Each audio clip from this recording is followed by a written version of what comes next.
আমি আজকের এই ঐতিহাসিক চট্টগ্রামের প্যারেড ময়দানে আয়োজিত 5 দিনব্যাপী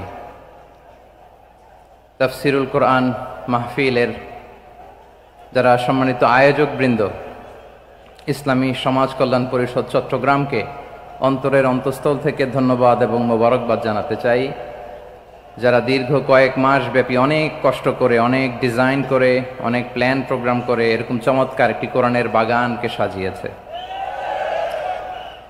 আজকের এই প্রোগ্রামের সম্মানিত সভাপতি, প্রধান অতিথি, বিশেষ অতিথি, মঞ্চে উপবিষ্ট উলামায়ে কেরাম, কমিউনিটি লিডার্স, চট্টগ্রামের বিভিন্ন পর্যায়ের বিভিন্ন দলের সামাজিক, ধর্মীয়, রাজনৈতিক নেতৃবৃন্দ, ব্যবসায়ী ভাইয়েরা, চাকরিজীবী ভাইয়েরা, শ্রমজীবী ভাইয়েরা, ছাত্র ভাইয়েরা, পর্দার আড়ালে আমার মায়েরা এবং বোনেরা, সাংবাদিক বন্ধুরা, মিডিয়া কর্মী, ইউটিউবার্স, ভলান্টিয়ার্স, আপনাদের সবাইকে অন্তরের অন্তঃস্থল থেকে শুভেচ্ছা জানাই, মোবারকবাদ জানাই।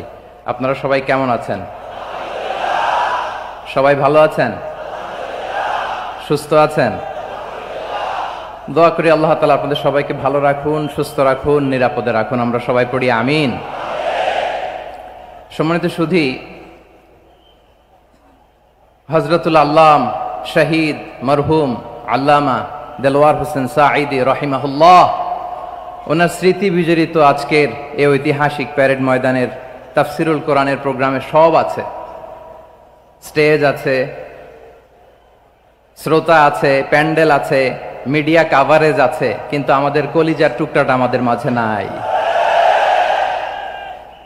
আজকের এই প্রোগ্রামে আলোচক হয়ে এই চেয়ারে আমি না বসে ওই শ্রোতাদের কাতারে বসে যদি আমাদের আল্লামার নুরানি চেহারার দিকে তাকিয়ে ওয়াজ শুনতে পারতাম, আমাদের হৃদয়টা ঠান্ডা হয়ে যেত, আমাদের তৃষ্ণার্ত হৃদয় শান্ত হতো। সব আজকে আছে, কি যেন নাই, ঠিক কিনা বলেন? আল্লাহ তাআলা প্রতি 100 বছরে একজন মুজাদ্দিদ পাঠায়, প্রতি 100 বছরে একজন মুজাদ্দিদ, যিনি সমাজকে সংস্কার করেন। আল্লামা দেলওয়ার হোসেন সাঈদী রাহিমাহুল্লাহ ছিলেন তেমন একজন মুজাদ্দিদ। চিৎকার করে বলেন ঠিক কিনা?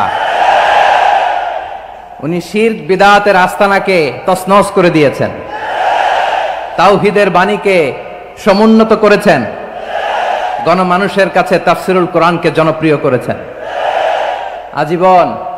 আজীবন তিনি ইসলামকে বিজয়ী শক্তি হিসেবে দেখার স্বপ্ন দেখতেন।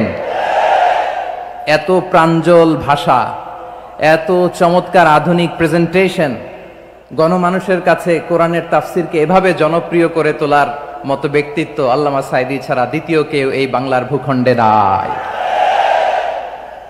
এই যে তাফসিরুল কোরআন, এই যে টার্মিনোলজি, এই টার্মটাই উনি আসলে জনপ্রিয় করেছেন। আমরা আগে জানতাম না যে এভাবে তাফসির করা যায়, এভাবে scientific indications of the Holi কোরআনকে মানুষের কাছে পেশ করা যায়, এভাবে এত জীবন ঘনিষ্ঠ করে, এত ইন্টারেক্টিভ করে কোরআনের কথাগুলো মানুষের কাছে উপস্থাপন করা যায়।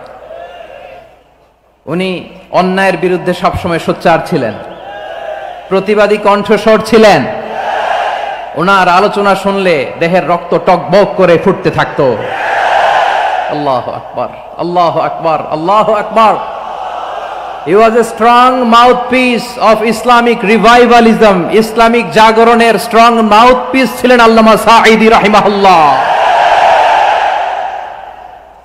অনেক দোয়া পেয়েছেন। আমরা পড়েছি, এমন জীবন তুমি করিবে গঠন, মরণে হাসিবে তুমি, কাঁদিবে ভুবন। গোটা বিশ্বকে তিনি কাঁদিয়েছেন। আল্লামা যখন ইন্তেকাল করলেন, আমি তখন মালয়েশিয়া থেকে যুক্তরাষ্ট্রে একটা কনফারেন্সে যোগ দিতে যাচ্ছি, কাতার এয়ারলাইন্সে। মালয়েশিয়া থেকে দোহাতে নামলাম। দোহায় যখন আমার ট্রানজিট, তখন শুনতে পেলাম যে আল্লামা বিদায় নিয়েছেন। সোশ্যাল মিডিয়ায় শুনে বিশ্বাস করতে পারলাম না। মুহূর্তের মধ্যেই মাসুদ সাঈদী ভাইকে মেসেজ করলাম, উনি কোনো উত্তর দিতে পারলেন না।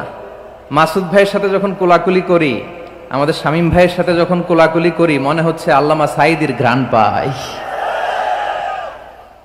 শরীরটা লিটারালি কাঁপছিল, নিজেকে মানাতে পারছিলাম না, বিশ্বাস করতে পারছিলাম না যে আসলে আল্লামা বিদায় নিয়েছেন। ইন দ্য মিন টাইম আমার সেকেন্ড ফ্লাইট দোহা টু নিউ ইয়র্ক, 12 ঘন্টার ফ্লাইটে উঠলাম। ইন্টারনেট থেকে বিচ্ছিন্ন হলাম, নামার পরে শুনলাম আল্লাহু আকবার, যেখানে ওনাকে কবরস্থ করার কথা ছিল সেখানেও কবর দিতে দেয়া হয় নাই। ছবিগুলো দেখতে লাগলাম, হাসিমাখা মুখ, হাসিমাখা নিথর দেহটা, মরণে হাসিবে তুমি কাঁদিবে ভুবন।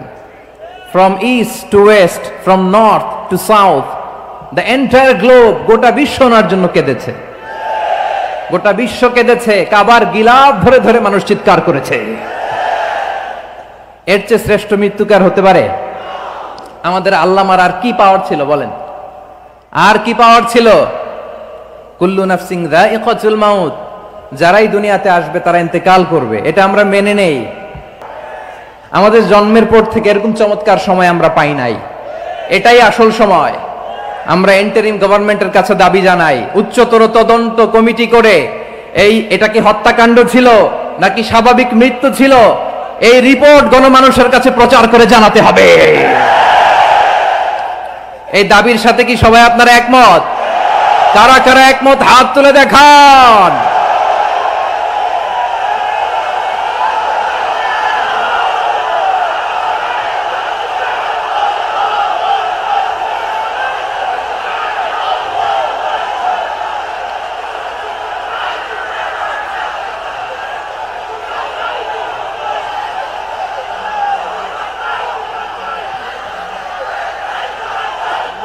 আমার প্রিয় ভাইয়েরা, প্রিয় চট্টলাবাসী, আল্লাহ তাআলা তার এই মুখলেস গোলামকে তার জান্নাতুল ফেরদাউসের মেহমান হিসেবে কবুল করুক, তার জীবনের সকল খেদমাগুলোকে কবুল করুক, জান্নাতুল ফেরদাউসের আলা মাকামে তাকে মেহমান হিসেবে কবুল করুক। আল্লামা শহীদ দেলোয়ার হোসেন সাঈদী রাহিমাহুল্লাহ, উনি ছাড়াও এই ঐতিহাসিক ময়দানে কথা বলেছেন আল্লামা লুৎফুর রহমান রাহিমাহুল্লাহ, চলে গিয়েছেন আমাদেরকে ছেড়ে। তিনি বলতেন ইনশাআল্লাহ মিজান আবার আসবে। হুজুর আমি তো আসলাম, আপনি তো আমাদেরকে ছেড়ে চলে গেলেন। আল্লাহু আকবার, আল্লাহু আকবার, আল্লাহু আকবার।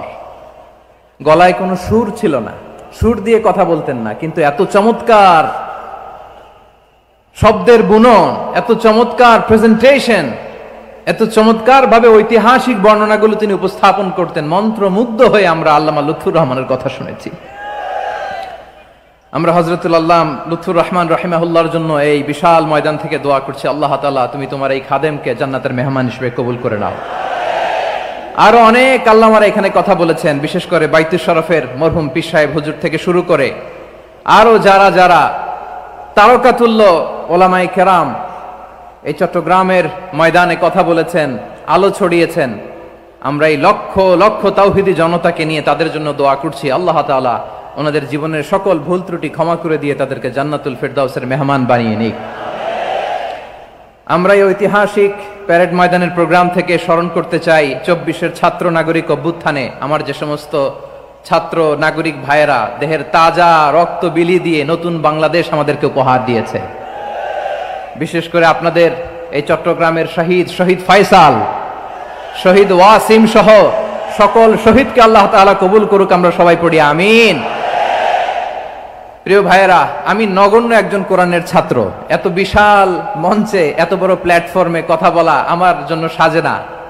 তারপরও আমাদের মুরব্বীরা আমাদের ডানে বায়ে বসে আছেন, ওনাদের আদেশ ক্রমে, ওনাদের অনুমতি ক্রমে কিছু কথা আজকের এই ঐতিহাসিক প্রোগ্রামে আপনাদের সামনে উপস্থাপন করার চেষ্টা করব। ওমা তৌফিক ইল্লা বিল্লাহ।